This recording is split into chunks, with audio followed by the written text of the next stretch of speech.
Jhalawar school हादसे से जुड़ी इस वक्त की बहुत बड़ी खबर सामने आ रही है। दरअसल झालावाड़ स्कूल हादसे को लेकर हाईकोर्ट ने स्वतः संज्ञान लिया है और हाईकोर्ट से ये जानकारी मिल रही है कि जस्टिस अनूप कुमार ढंड की बेंच ने जब इस मामले की सुनवाई की तो प्रदेश के मुख्य सचिव, केंद्र के शिक्षा मंत्रालय से इस बारे में जानकारी मांगी गई है। बाल विकास विभाग और साथ ही राष्ट्रीय बाल आयोग से भी जवाब तलब हाईकोर्ट की तरफ से किया गया है। स्कूलों को बदहाली से निकालने के प्रयासों पर जानकारी मांगी गई है कि आखिरकार इस तरह के हमले की पुनरावृत्ति ना हो, इसके लेकर क्या तैयारी सरकार की तरफ से है, प्रशासन की तरफ से क्या तैयारी है। अपने दर्शकों को बता ली, झालावाड़ स्कूल हादसे में 7 बच्चों की जान चली गई थी और करीब 25 से 27 बच्चे घायल हुए थे, जिसमें कई की स्थिति अभी भी गंभीर बनी हुई है, जो जिंदगी और मौत की जंग लड़ रहे हैं। ये हादसा उस वक्त हुआ था जब बच्चे अपने प्रार्थना करने के लिए एक कक्षा में शामिल थे और 14 साल तक के बच्चे उसमें शामिल थे। अचानक से स्कूल की जो छत थी वो उस कमरे की भरभरा कर गिर गई और उस मलबे में 7 बच्चे दब गए थे, जिनकी मौत वहाँ पर कईयों की तो ऑन द स्पॉट हो गई थी, कई ने हॉस्पिटल में दम तोड़ दिया था।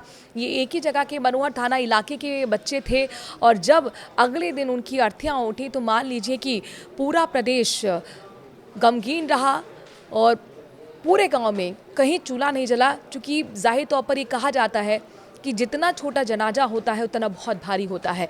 और गुस्सा इस बात को लेकर भी था कि आखिरकार ये जो बच्चों की जान गई है ये कोई नेचुरल डेथ नहीं है, ये सिस्टम की लापरवाही की वजह से हुआ है। हालांकि लगातार मुख्यमंत्री ने इस हादसे के बाद पूरी तरह से कमान संभाली, फीडबैक लिया, प्रशासन के खिलाफ एक्शन भी लिया गया है। 5 लोगों को स्टाफ समेत, प्रिंसिपल समेत यहाँ पर सस्पेंड करने की कार्रवाई की गई है, जांच के आदेश भी दे दिए गए हैं और साथ ही जो बजट है उसको भी बढ़ाया गया है। और MP MLA कोटे से भी अब जितने भी सांसद हैं या फिर विधायक हैं वो अपने कोटे से सहायता कर सकते हैं स्कूल को के मरम्मत के लिए। चूँकि देखिए यहाँ पर 2-3 चीज़ें निकल कर सामने आ रही हैं कि आखिरकार गलती कहाँ पर हुई, लैक कहाँ पर हुआ। अब आप देखिए, प्रिंसिपल का भी एक नया वीडियो सामने आया है। वहाँ की जो प्रिंसिपल जो सस्पेंड हुई हैं, रोते हुए उनका सोशल मीडिया पर वीडियो वायरल हो रहा है। वो ये कह रही हैं कि ये जो कमरा था, ये जो स्कूल था वो जर्जर नहीं था। ये हैरानी की बात है। अब सवाल ये है कि अगर जर्जर नहीं था तो भाई कंकड़ पत्थर कैसे बरस रहे थे? क्योंकि वहाँ खुद हमने न्यूज़ 18 ने ग्राउंड जीरो पर जाकर रिपोर्ट जब की थी, आपको हमने दिखाया वहाँ पे जो स्टूडेंट्स मौजूद थे, जिनकी सहेलियाँ जो हैं, जिनके दोस्त जो हैं वो अब दुनिया में नहीं है, इस हादसे का शिकार हुए।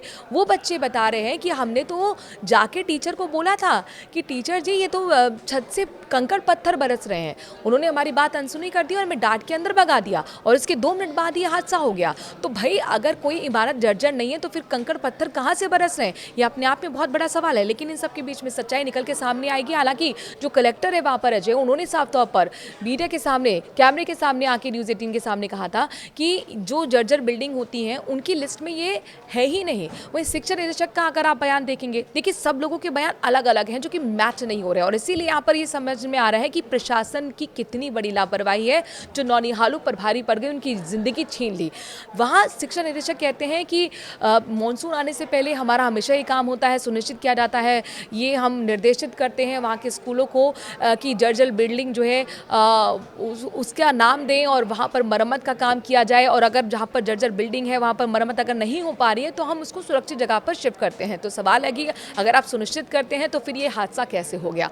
अब यही सवाल ये लगातार बना हुआ है। हालांकि जांच रिपोर्ट में निकल कर आएंगे वो फैक्ट्स कि कहाँ लैप्स हुआ है, कहाँ लैक हुआ है, और उसके बाद और भी बड़ा एक्शन होगा। लेकिन कुल मिलाकर अब बहुत महत्वपूर्ण है हाईकोर्ट की तरफ से जो ये पूरे मामले का संज्ञान लिया गया है। क्योंकि देखिए, जब प्रशासन लापरवाह बन जाता है, जब सरकार कान बंद कर लेती है, तो कोर्ट होती है जिससे तमाम जो आम लोग हैं उसकी उम्मीद जगती है। हाईकोर्ट ने आज इस पूरे मामले का संज्ञान लिया है और तमाम जो इससे जुड़े हुए पक्षकार हैं, यानी जितने भी मंत्रालय हैं, चाहे शिक्षा विभाग हो या फिर बाल विकास आयोग हो, उन सब से जवाब तलब किया गया है। महत्वपूर्ण होगा देखना कि इनकी तरफ से अपने जवाब में क्या कुछ कहा जाता है। अगली हियरिंग बहुत महत्वपूर्ण होने वाली है। न्यूज़ 18 राजस्थान की भी इस पूरे बड़ी खबर पर लगातार नज़र बनी हुई है। हर एक अपडेट आप तक पहुँचाएंगे। लेकिन कुल मिलाकर ये जो हादसा हुआ है, इसके लिए आखिरकार आप इसे किसे जिम्मेदार ठहराते हैं? कमेंट के जरिए अपनी राय ज़रूर दीजिए और ये भी बताइए कि क्या एक्शन ऐसे लोगों के खिलाफ होना चाहिए। सवाल ये भी है कि आखिरकार प्रशासन हादसे के बाद ही क्यों जागता है।